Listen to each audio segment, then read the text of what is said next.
Hello everyone, Swami Vivekananda institute में आपका एक बार फिर से स्वागत है। Library and information science related एक न्यू वीडियो आपके सामने आ रही है। एक न्यू टॉपिक इसमें हम डिस्कस करेंगे विच आर रिलेटेड टू, जो कि यूनिट 5 में से रिलेट करता है। ठीक है, अभी जो हम मेन यूनिट कंप्लीट कर रहे हैं आफ्टर यूनिट 9 के बाद और डिफरेंट प्रैक्टिस क्वेश्चन करने के बाद, दैट इज़ योर यूनिट 5, जो कि हम कंसीडर कर रहे हैं कि उसके सारे टॉपिक्स पहले बच्चों के सामने जाए, जिस अकॉर्डिंगली वो प्रिपेयर कर रहे हैं तो उनको यूनिट वाइज टर्म मिले और साथ के साथ उसको ऑर्गेनाइज करके भी आपके सामने लेकर आएंगे। ठीक है, तो यूनिट 5 में हमने यूडीसी, बीडीसी, सीसी की वीडियोस आपके सामने ऑलरेडी जा चुकी हैं एंड मार्क की वीडियो आपके सामने जा चुकी है, आईएसबीडी की वीडियो आपके सामने जा चुकी है। नाउ आज जो आपका टॉपिक है that is CCF, common communication format. ये हमारा आज का इस वीडियो का टॉपिक है। रिलेटेड काफ़ी वीडियोस में बच्चों के कमेंट भी आ रहे थे, तो एक कमेंट मैंने पढ़ा था कि क्या पेपर हिंदी में भी आता है, तो यस, पेपर हिंदी इंग्लिश दोनों मीडियम में आता है। वो आपको चूज करना होता है कि आप कौन से मीडियम में उसका आंसर दे रहे हैं। वो ऊपर साइड पे आपको दोनों में दिखता है। इंग्लिश में भी आप उसको रीड आउट कर सकते हो, हिंदी में भी रीड आउट कर सकते हो। ठीक है, दूसरा चीज़, आईएसबीडी का एक बच्चे को डाउट था कि इसमें 8 एरियाज होते हैं, तो पहले इसमें एरियाज ऑफ डिस्क्रिप्शन 8 ही हुआ करता था और मेन एरियाज ऑफ डिस्क्रिप्शन 8 ही है, but now it contains 9 areas of description. अब उसके अंदर 9 एरियाज कंसीडर किए जाते हैं, तो क्वेश्चन इसके ऊपर चेंज होकर भी आपसे पूछा जा सकता है कि आईएसबीडी नाउ कंटेन्स हाउ मच या how many areas of description, तो आपका आंसर 9 होगा। मेन जो एरियाज ऑफ डिस्क्रिप्शन है वो उसकी 8 ही है, बस वो जो जीरो वाला ऐड था, उसमें टाइप ऑफ मटेरियल एरिया था, वो उसमें एक नया ऐड किया गया है। ठीक है, सो ये आपके आंसर्स थे। एंड अगर आप लोग कोर्सेज रिलेटेड कंटेक्ट करना चाहते हैं तो डिस्क्रिप्शन में नंबर भी प्रोवाइडेबल है इंस्टीट्यूट का, तो आप वहाँ से भी अपनी क्वेरी को एक्सेस कर सकते हैं या अपनी क्वेरी के बारे में पूछ सकते हैं। ओके, शुरू करते हैं आज का टॉपिक, जो कि हमारा CCF रिलेटेड है, which is common communication format. Common communication format, थोड़ा थोड़ा नाम से भी आपको पता चल रहा है कि कॉमन यानी कि जो सबके लिए एक सा हो, कम्युनिकेशन यानी कि संचार के माध्यम से, और ऐसा फॉर्मेट कि संचार के माध्यम से सिर्फ एक ही फॉर्मेट को यूज किया जाए सभी जगह पर, सभी चीज के लिए, ज़्यादातर इंफॉर्मेशन एक्सचेंज के लिए। तो इंफॉर्मेशन एक्सचेंज के लिए इंटरनेशनली या लाइब्रेरीज या और रेफरल सेंटर्स, इंफॉर्मेशन सोर्सेज को कैसे एक्सचेंज किया जाए, इसके लिए यूनेस्को ने सीसीएफ फॉर्मेट को बनाया या इसको लेकर आए यूनेस्को, सो दैट इससे क्या हुआ कि एक फॉर्मेट, कॉमन फॉर्मेट मिल गया इंफॉर्मेशन शेयर करने का, एक्सचेंज करने का सभी को। तो उस फॉर्मेट के थ्रू आप जो भी इंफॉर्मेशन मार्क के थ्रू क्रिएट कर रहे हो, आईएसबीडी के थ्रू क्रिएट कर रहे हो, या और भी different type of bibliographic standards के अकॉर्डिंगली क्रिएट कर रहे हो, वो सब कुछ इसके अंदर इन्वॉल्व की जाने लगे। ठीक है, तो अगर सीसीएफ के एक्रोनियम के बारे में आपसे पूछा जाएगा तो ये सही है इसकी कॉमन कम्युनिकेशन फॉर्मेट। ओके, आगे बढ़ते हैं इसकी ओरिजिन के ऊपर, कब ये आया, कैसे शुरुआत की गई, इसके बारे में थोड़ा देख लेते हैं। 1978 में यूनेस्को ने अपना जो जर्नल इंफॉर्मेशन प्रोग्राम है उसकी एक कॉन्फ्रेंस या एक काइंड ऑफ वर्कशॉप स्पॉन्सर की, एक कंडक्ट किया इसके अंदर, जनरल इंफॉर्मेशन प्रोग्राम के अंदर। It is an international symposium on bibliographic exchange format, जिसका इंफॉर्मेशन एक्सचेंज से रिलेटेड ही एजेंडा था कि किस तरीके से इंफॉर्मेशन एक्सचेंज की जाए, उसके लिए ये सिंपोजियम की गई टर्मिनी सिल्सली में। ठीक है, by UNESCO under their general information programme, PGI जिसको कहा जाता है। क्लियर, एजेंडा क्या था? To study the feasibility of establishing maximum compatibility between existing bibliography exchange format. जो अभी तक यूज किया जा रहा था एक्सचेंज फॉर्मेट, उसको कैसे और अच्छे से बेहतर बनाया जाए, कंपैटिबल बनाया जाए, क्या क्या और चीज़ उसमें ऐड की जाए, कैसा एक ऐसा फॉर्मेट हो जो each and every library, referral centre, documentation centre, जो भी ऑर्गेनाइजेशन इंफॉर्मेशन क्रिएट कर रहा है, एक्सचेंज करना चाहता है, शेयर करना चाहता है, अनदर इंफॉर्मेशन को रिट्रीव करना चाहता है, उसके लिए क्या कम्युनिकेशन फॉर्मेट निकाला जाए, ये इसका एजेंडा था। एज अ रिजल्ट CCF सामने आया, कॉमन कम्युनिकेशन फॉर्मेट। सो जो कॉमन कम्युनिकेशन फॉर्मेट है, पहले एक एडहॉक ग्रुप बनाया गया, ठीक है, इस एजेंडा को कंप्लीट करने के लिए, जिसके मेंबर थे इफ्ला, ISO, यूनिबिट,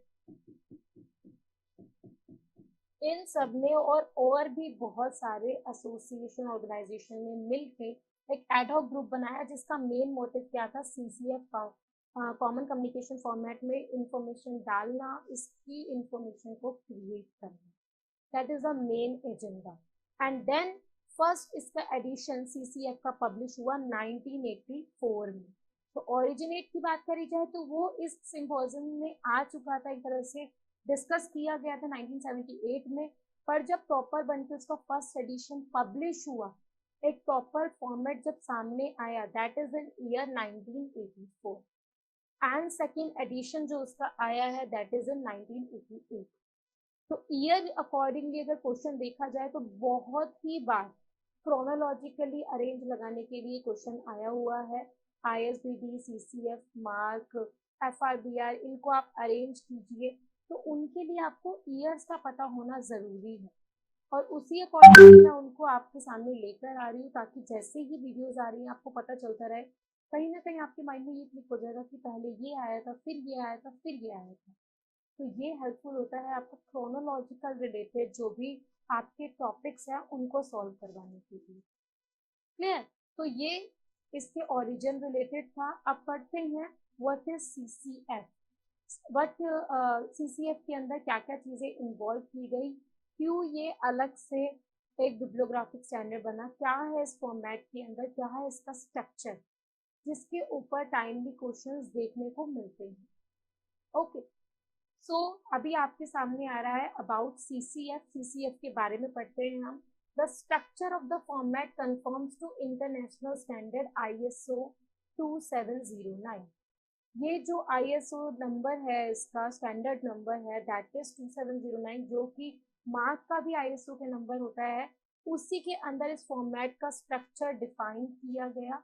सबसे पहली चीज ये आती है, it involves mandatory data element essential to bibliographic description identified in a standard manner। ठीक है, इसके अंदर मैंडेटरी डाटा, वो डाटा एलिमेंट्स जो कि मैंडेटरी है, जिससे एक बिब्लियोग्राफिक डिस्क्रिप्शन की पहचान हो सके, बिब्लियोग्राफिक फॉर्मेट में वो चीज़ें होना ज़रूरी है, मैंडेटरी है, वो डाटा एलिमेंट्स को इन्वॉल्व किया जाता है, एसेंशियल टू बिब्लियोग्राफिक डिस्क्रिप्शन, जिसकी मदद से बिब्लियोग्राफिक डिस्क्रिप्शन एक्सेस हो पा रही है, आइडेंटिफाइड हो पा रही है in a standard manner. Standard तो आपको पता चल ही गया है, यहाँ पर एक स्टैंडर्ड फॉर्मेट होना बहुत ज़रूरी है।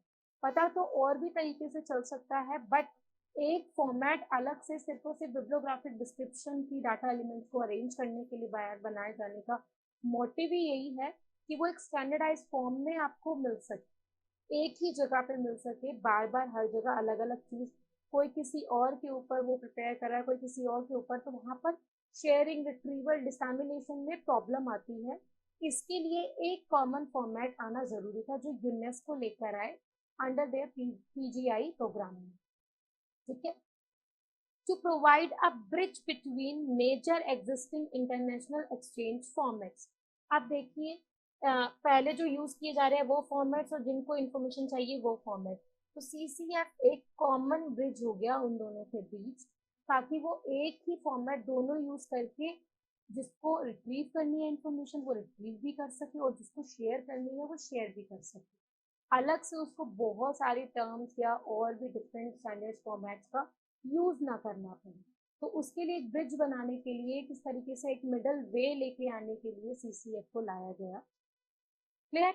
To promote exchange of record between groups of information agencies, group of information agency like libraries, information centres, documentation centres, referral centres and और बहुत सारे organisation and association which are related to library and information science. तो इन information agency जो जो मैंने अभी आपको गिनाई, उनको उनके बिटवीन ग्रुप्स में कैसे प्रमोट किया जा सके उनके रिकॉर्ड का एक्सचेंज का, वो भी जब उनको ऐसा एक फॉर्मेट मिलेगा तो वो इजीली जब रिकॉर्ड एक्सेस कर पाएंगे, शेयर कर पाएंगे, रिट्रीव कर पाएंगे, तो that would be beneficial for them also. ठीक है, उनकी यूजर भी वहाँ से एक्सेस कर सकते हैं और बड़े बड़े ऑर्गेनाइजेशन भी उस फॉर्मेट का यूज करके अच्छे से शेयर या फिर एक्सचेंज कर सकते हैं इंफॉर्मेशन, आइदर नेशनली या फिर इंटरनेशनली। ज़्यादातर इंटरनेशनली लेवल पे इस एक्सचेंज को यूज़ किया जाता है, सीसीएफ फॉर्मेट को यूज़ किया जाता है। तो ये थे इसके कुछ सीसीएफ के बारे में पॉइंट्स कि सीसीएफ क्या है, क्यों यूज़ किया जाता है, क्यों लाया गया। क्लियर? अब हम आगे बढ़ते हैं। That are structure of CCF, इसके ऊपर क्वेश्चन आया हुआ है। स्ट्रक्चर ऑफ सीसीएफ के बारे में काइंडली आप पढ़ेंगे, चाहे मार्क चाहे और किसी का भी स्ट्रक्चर, कुछ ना कुछ चीज़ें आपको सेम मिलेंगी और वही चीज़ का एक कंफ्यूजन क्रिएट करने वाली चीज़ भी वहाँ पर आ जाती है कि अगर क्वेश्चन पूछा जाए तो बच्चा कंफ्यूज हो जाता है कि उसका भी ये स्ट्रक्चर था, इसका भी ये स्ट्रक्चर है। तो यहाँ पर आपको प्रॉपरली किसका क्या स्ट्रक्चर है, मार्क का क्या है, पर बीआर का क्या है, सबका अलग अलग स्ट्रक्चर पता होना चाहिए, क्योंकि एक चीज भी मिसिंग की वजह से आपका क्वेश्चन गलत हो सकता है। तो अगर हम स्ट्रक्चर बात करें, स्ट्रक्चर सीसीएफ की, तो there are consist more major part, 4 major parts इसके अंदर कंसीडर किए गए हैं सीसीएफ के अंदर। क्या क्या है वो?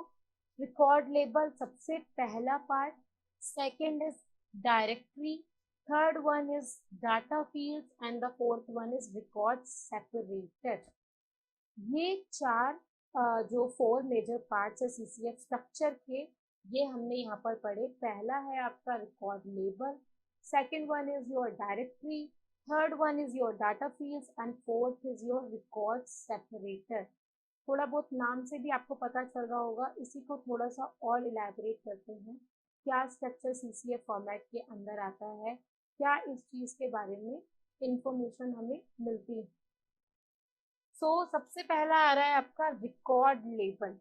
रिकॉर्ड लेबल कहीं ना कहीं आप रिकॉर्ड से थोड़ा रिलेट कर पा रहे होंगे मार्क के अंदर भी, बट दैट इज प्रॉपर जो इसका है दैट इज रिकॉर्ड लेबल। वहाँ पे जो वर्ड यूज किया गया था उसके अंदर स्ट्रक्चर में दैट इज लीडर। तो थोड़ा सा आपको इसको अलग अलग करके पढ़ना है अच्छे से। तो रिकॉर्ड लेबल की बात की जाए तो CCF record contain fix length label of 24 characters, जो कि वहाँ पे भी सेम था, यहाँ पे भी सेम है। 24 कैरेक्टर्स के अंदर सीसीएफ रिकॉर्ड की फिक्स लेंथ लेबल को कंडक्ट किया जाता है, जिसमें से कुछ मैंने यहाँ पे लिखे हैं क्योंकि सारे इंपॉर्टेंट नहीं होते, कभी कुछ में काफ़ी जो कि उसको खाली छोड़ दिया गया है, वेकेंट छोड़ दिए गए हैं, इसमें काफ़ी डाटा फील्ड्स जो जो इम्पॉर्टेंट थे वो मैंने यहाँ पर कंसीडर करे हैं, क्या क्या कैरेक्टर पोजीशन होगी और उसमें क्या क्या इंफॉर्मेशन जाएगी। ये आपके कितने होते हैं, डायरेक्ट आपके 0 से लेके 23 तक होते हैं। ठीक है, that means 24 character, 0 to 23। Clear? 0 to 24 नहीं होगा क्योंकि 0 इन्वॉल्व हो रहा है, तो 0 to 23 यानी कि कुल मिलाकर हो गए 24 कैरेक्टर, जिसमें से 0 से 4 के बीच में क्या है, record length include label, directory, data field. Record length ये इसके अंदर, इन चार के अंदर कैरेक्टर पोजीशन में सीसीएफ किस तरीके से डॉक्यूमेंट को रिकॉर्ड कर रहा है वो शामिल करेगा, वो इसके अंदर एक्सेस करेगा। तो ये चारों में ये चीज़ इन्वॉल्व होती है। ये मेन मैंने इसलिए डाली है कि इन केस इसके ऊपर क्वेश्चन आता है तो आप लोग अच्छे से अटेंड कर सके।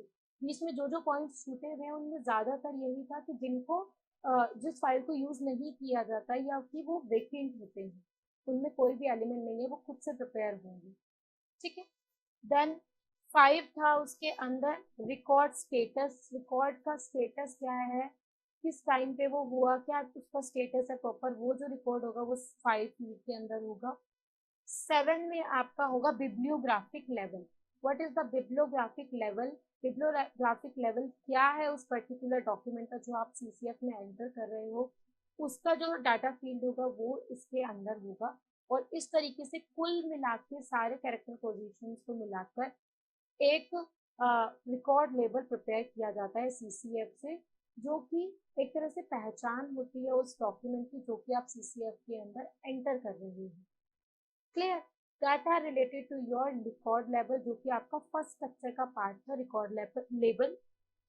देन आती है second thing is directory, kind of निर्देशिका। डायरेक्टरी काइंड ऑफ, जब भी कहीं डायरेक्टरी आ रही है तो दैट मीन्स वो क्या एड्रेस कर रही है, वो आपको एड्रेस रिलेटेड इंफॉर्मेशन दे रही है कि कहाँ पर डॉक्यूमेंट को प्लेस किया गया है या क्या उसका प्रॉपरली एड्रेस है, वो एड्रेस रिलेटेड इंफॉर्मेशन आपको प्रोवाइड कर रही है। तो directory it is a table that contain variable number of 14 character. That directory के अंदर जो आपके कैरेक्टर्स इन्वॉल्व हो रहे हैं, that are your 14 character that contains variable number in it. It corresponds to an occurrence of data field and divided in 5 parts. 5 parts में इसको वो एक्सेस करता है और उनमें से कुल मिला के जो नंबर बनता है वो कितने नंबर का बनता है, 14 कैरेक्टर्स का। ठीक है, डायरेक्टरी के अंदर तो क्या क्या वो पार्ट्स है वो मैंने यहाँ पे रख लिए हैं, क्योंकि उनका नंबर तो सीसीएफ के अंदर ही आएगा, वो बनाने के लिए नहीं पूछा जाता है ज़्यादातर। तो ये मैंने उनके मेन क्या पॉइंट्स है जो डायरेक्टरी के अंदर फिलअप किए जाते हैं, कंसीडर किए जाते हैं। फर्स्ट इज टैग, जिसमें 3 कैरेक्टर्स आते हैं। Length of the data field, कितने डाटा की क्या लेंथ है वो भी प्रोवाइड की जाएगी इसमें। कैरेक्टर पोजीशन, क्या उसकी पोजीशन है वो इन्वॉल्व किया जाएगा, जो अभी हमने पढ़ा भी था। ठीक है, अकरेंस आइडेंटिफायर, अकरेंस आइडेंटिफायर के कैरेक्टर्स इसके अंदर शामिल होंगे। एंड सेगमेंट आइडेंटिफायर, ये 5 चीज मिलाकर जो प्रिपेयर की जाती है that is directory field in CCF.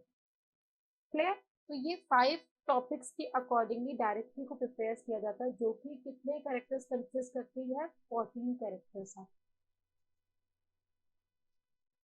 Next आ जाइए third one, data fields. Data fields के अंदर जो इंफॉर्मेशन कंपाइल की जाती है that are related to indicator digits. Indicator digits आती है sub field identifier. Sub field identifier जो उसको आइडेंटिफाई कर सकते हैं, उनका जो भी डिटेल है वो यहाँ पे कंसीडर की जाएगी।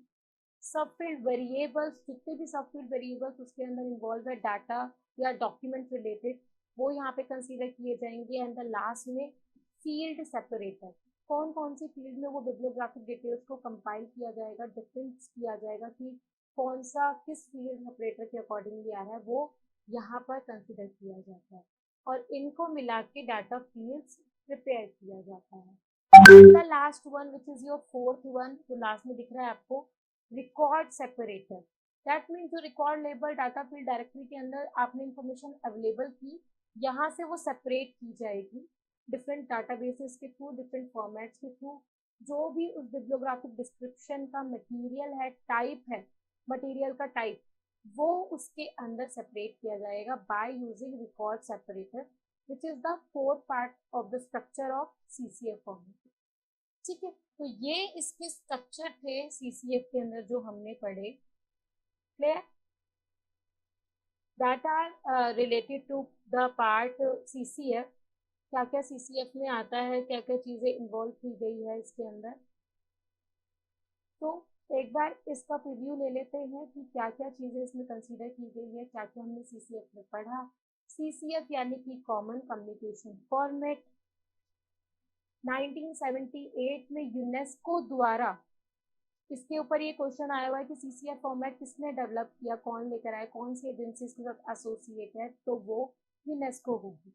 ठीक है, यूनेस्को के जर्नल इंफॉर्मेशन प्रोग्राम के अंदर ऑर्गेनाइज की गई international symposium on bibliographic exchange formats, उसमें ये डिस्कस किया गया, जो कि टर्मिनी सिसिली में हुई थी। एजेंडा था कि किस तरीके से बिब्लियोग्राफिक एक्सचेंज फॉर्मेट को और अच्छा कंपैटिबल या अच्छा फीजिएबल बनाया जाए। फर्स्ट एडिशन सीसीएफ का आया 1984 में, सेकेंड एडिशन 1988 में। किन ऑर्गेनाइजेशन ने एडॉक ग्रुप बनाकर इसको प्रिपेयर किया, दैट इज इफ्ला, आईएसओ, यूनिटबिट एंड मैनी मोर। ठीक है, फिर आता है about CCF. What is CCF? CCF जो स्ट्रक्चर किसके ऊपर स्टैंडर्डाइज स्ट्रक्चर के अंदर बना है, which is ISO 2709। It is involve mandatory data elements essential to bibliographic description. जो जो बिब्लियोग्राफिक डिस्क्रिप्शन में इंपॉर्टेंट डाटा फील्ड्स होती है उसको इसके अंदर एंटर किया जाता है, आइडेंटिफाई किया जाता है in a standard manner. Okay, to provide a bridge between major existing international exchange format. एक ब्रिज बनाता है ये कि उन डाटा फील्ड्स का यूज करके इंफॉर्मेशन अच्छे से इंटरचेंज और एक्सचेंज हो सके. To promote exchange of records between group of information agency, different type of information agency like library, referral center, information center, इनके अंदर इंफॉर्मेशन को कैसे एक्सचेंज किया जाए, बिब्लियोग्राफिक रिकॉर्ड्स को कैसे एक्सचेंज किया जाए नेशनली और इंटरनेशनली, इस चीज़ के लिए भी CCF फॉर्मेट को बनाया गया. That is a common communication format जो कि each and every agency use कर सकती है इंफॉर्मेशन एक्सचेंज के लिए, बिब्लियोग्राफिक इंफॉर्मेशन एक्सचेंज के लिए. देन हमने स्ट्रक्चर पढ़े. स्ट्रक्चर में 4 मेजर पार्ट्स थे: record label, directory, data fields, record separator. Data record label में हमने पढ़ा CCF के फिक्स लेंथ लेबल 24 कैरेक्टर्स के होते हैं, जिसमें से कुछ हमने यहाँ पर शामिल किए. 04 में आता है record length include label directory, 5 में रिकॉर्ड स्टेटस, 7 में बिब्लियोग्राफिक लेबल. देन डायरेक्टरी पढ़ा. इट्स अ टेबल जिसके अंदर 14 कैरेक्टर्स शामिल किए जाते हैं. Data field related and divided किया गया है उसको इन 5 पार्ट्स में: tag, length of data field, character position, occurs identifier, segment identifier. Data fields में और 4 पार्ट्स आते हैं: indicator, subfield identifier, subfield variable, field separator, जो कि इंफॉर्मेशन को कंपाइल करने के लिए काम आता है बिब्लियोग्राफिक रिकॉर्ड को. एंड देन लास्ट में रिकॉर्ड को सेपरेट कर दिया जाता है by using record separator according to their bibliographic description. जिस टाइप का वो मटेरियल है उस टाइप के अनुसार. क्लियर? तो ये हमारा प्रॉपर टॉपिक था which is related to CCF, related to your unit 5. Unit 5 के अंदर काफ़ी बार क्वेश्चन देखने को मिलते हैं. ज़रूरी नहीं है कि हर टॉपिक पे हर बार वही क्वेश्चन आए, कहीं ना कहीं उसमें चेंज आता है. तो हर टॉपिक को अच्छे से पढ़ना, दैट इज़ आपके लिए ये बिल्कुल नेसेसरी है और मैंडेटरी है, ताकि कोई भी टॉपिक पे क्वेश्चन पूछा जा रहा है आप उसका इजीली अच्छे से आंसर दे सको. प्लस अब मैं बार बार आपको यही बता रही हूँ कि बिब्लियोग्राफिक स्टैंडर्ड्स में ज़्यादातर इनके ऊपर क्रोनोलॉजिकल रिलेटेड भी क्वेश्चंस काफ़ी बार आता है. इन सारे बिब्लियोग्राफिक स्टैंडर्ड्स को अरेंज करने के लिए या किस स्टैंडर्ड के अंदर ये आते हैं, इस तरीके का क्वेश्चन आता है. तो सबसे पहले यूनिट 5 जो हमने ली है तो इसके अंदर ये सारी चीज़ें 1 बाय 1 आपके सामने आएंगी. बहुत प्रोबेबली नेक्स्ट जो वीडियो आएगी उसमें आपको ISO के ऊपर शायद इंफॉर्मेशन मिलेगी या फिर Z35 के ऊपर, तो वो चीज़ भी हम कंपाइल करेंगे. इसके ऊपर डिफरेंट टाइप में या हर बार पेपर में क्वेश्चन आता ही आता है. ज़रूरी नहीं है CCF पे आए, ISBD पे आए, किसी पे भी क्वेश्चन उठ के आ सकता है. जैसे जून में देखा जाए तो Z39 और 7.50 और 71 इनके ऊपर क्वेश्चन आया हुआ था, और भी प्री नेटल कैटलॉगिंग पे क्वेश्चन आया हुआ था. बहुत सारे क्वेश्चन इसमें आए हुए थे, तो इस पर आपको ध्यान दे के चलना है. अभी जो आपके सामने वीडियोस आएंगी आप नोट डाउन कर सकते हो, वो यूनिट 5 रिलेटेड आएंगी. काफ़ी बच्चे ने, एक बच्चे ने यूनिट 8 यानी कि ऑटोमेशन के लिए भी रिक्वेस्ट की थी. तो जैसे ही ये टॉपिक्स कवर हो जाते हैं उसके बाद हम ऑटोमेशन को कंसीडर करेंगे और उसके सारे एस्पेक्ट्स करेंगे, सो दैट एग्ज़ाम से पहले वो आप तक पहुँच. ठीक है, इसी तरीके से आप अपनी रिक्वेस्ट या आपका जो भी डाउटफुल टॉपिक है वो आप कमेंट सेक्शन में लिख सकते हैं कि आप इसके ऊपर और इन्फॉर्मेशन एक्सेस करना चाहते हैं. सो हम उसको कंसीडर करेंगे. यूनिट 5 रिलेटेड सारे टॉपिक्स धीरे धीरे धीरे आपके सामने आ रहे हैं, आते रहेंगे इसी चैनल के अंदर. सो सब्सक्राइब द चैनल, और इसके अलावा वीडियो को अच्छे से लाइक कीजिएगा, शेयर कीजिएगा. कोई भी डाउट आता है आप कमेंट सेक्शन में लिख सकते हैं. कोई भी क्वेरी है तो डिस्क्रिप्शन बॉक्स में आप हमारे नंबर पे भी कॉल करके उसको पूछ सकते हैं. ओके, सो नेक्स्ट क्लास में हम मिलते हैं नेक्स्ट वीडियो के अंदर डिफरेंट टॉपिक के साथ. तब तक आप ये टॉपिक एक्सेस कीजिए. जो भी न्यू यूज़र है वो प्लेलिस्ट में जाके बाकी वीडियोस को, लाइब्रेरी इंफॉर्मेशन साइंस की वीडियोस को एक्सेस कर सकते हैं. काफ़ी वीडियोस बन के जा चुकी है, काफ़ी टॉपिक्स धीरे धीरे आपके सामने आते रहेंगे. सो लाइक कीजिएगा, शेयर कीजिएगा एंड चैनल को सब्सक्राइब जरूर कीजिएगा. Thank you so much, take care, मिलते हैं नेक्स्ट वीडियो में.